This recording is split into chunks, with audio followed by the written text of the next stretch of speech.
Mako in France again, and I am back again with our flea market series. At ngayon, napadaan lang kami, sumagit lang ho kami dito sa flea market. Trabaho pa ho kami dyan, kaya mabilisan lang po ang ginawa. Nice! Ayan, naglalakad po kami dyan. Medyo konti pa sila, wala pang gano'ng nagtitinda. Kasi maaga pa po. Ayan, puro maglalakad pala yung mga nakamaleta na yan. At yun, nakahuli kagad kami dito ng Nike na sweater for only €1. Ayan o. Ang ganda po ng Nike na yan, sweater, malamig na mo yan, kailangan na kailangan yan. For only €1.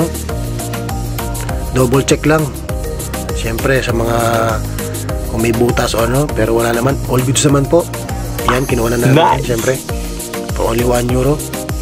Ang dami niya pa nilalatag eh. Oh. Ito, nakakuha naman kami ng pantalon, Zara, for only €1 din. Kinuha na rin namin yan, slacks. Ganda yan. Basta dito, magaling ang tumawad. Siyempre, bibigay na nila. Siyempre, kailangan din nila ng pera eh. Yan. Nice! Pinabayaran na ho namin dyan. Yun, shoot na namin yan. Pantalon. Lilipat na naman ho kami sa kabila. Yun, shoot. At yun, dito may nakita kaming bag. Yan, for only €1. Siyempre, double check na naman tayo dyan sa mga zipper. Dapat talaga lagi yung check kasi pag bumibili ka dito, double check nyo po kung may mga sira. Hindi para sayang ang pera nyo, di ba? At dito may nakita akong jacket, Adidas. Ayan, no? For only €1 din yan, mga kaibigan. Kinuha ko na rin ho yan. Mapakamura na ho yan. Legit naman siya, all goods. Walang sira, walang damage. For only €1, syempre kinuha na namin yan. Nice! Napakaganda yan eh. Yes! Diba?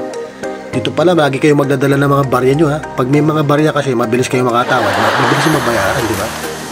Yan ang tips na mabibigay ko sa inyo, syempre. Pag marunong kayo tumawad, mas marami kayong mabibili. Tingnan mo nga naman, oh. Kaya gusto ko kasama si bossing ko eh. Hindi lang double check, triple check, quadruple check pa yung ginagawa niya. Kaya mas magandang kasama si bossing, yes! Diba?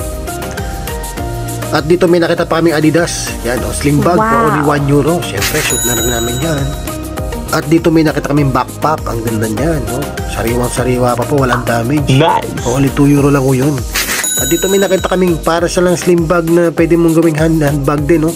Ang ganda ng pagkaka-leather, cut tag siya for only €1. Siyempre kinuha na rin namin yan. Ang ganda ng pagkaka-leather, oh. Walang sira, walang damage. Sinubukan pa namin tawaran for only €2 yung dalawa na, pero hindi pumayag si bossing, sayang. Pero okay lang, gusto na ko yan. Napakamura na ako, €3 yung dalawang bag. Siyempre binayaran na namin dyan. Ayan, no? Nagabutan na sila dyan. Yan, binayaran na ako. Goods na, shoot na yan.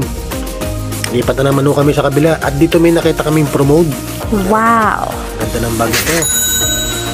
Sling bag ho siya. Ganda ng pagkaka-leather.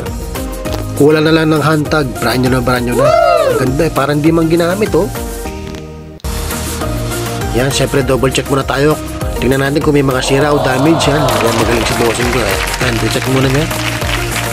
Yan, mukhang pumasa sa panlasa ni bossing. Mukhang hindi pupunta ng Philippines yan ha. Parang gagamitin lang niya. Ayan, binayaran na ho namin yan. At dito may nakita kaming corduroy pants. Cords. Ganda niyan. Usong-uso ngayon yan, mga baggy pants. For only €1. Siyempre, kinuha na namin yan. Ayan, ang ganda niyan, no? Bagong-bago pa. Hindi pa nagamit. At dito may nakita na naman bag si bossing. Ayan, no? Mga cut tag. Italy. Ang ganda po ng leather for only €2 each. Ayan, all goods. Walang mga sira, walang damage. Ayan, all goods na. Siyempre, sinut na namin yan. Ayan, bubulot na si bossing, babayaran na yan. Ayan, all goods na, boss. Lipat kami sa kabila. At dito may nakita kaming kaserola. 0.50 cents lang o yan. Kinuha na namin, siyempre, pamprito-prito. Yan, kailangan namin yan eh. At dito, pauwi na lang ako. May nakita pa akong Carhartt naman. Ang lupit. For only €5. Siyempre, grab ko na yan. Ang ganda, bagong-bago pa. Yan, ang ganda oh. Diba? Panterno sa Jordan ko yan.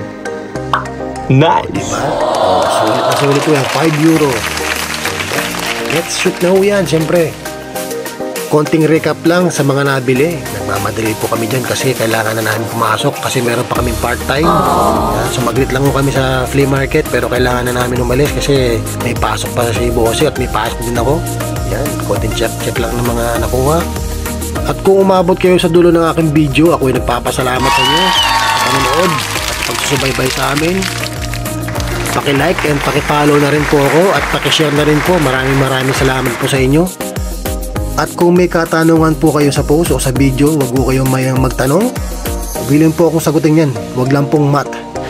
Ayan, tinan mo nga naman, sandali lang kami pero ang dami namin nabili oh. Ayan, bye-bye!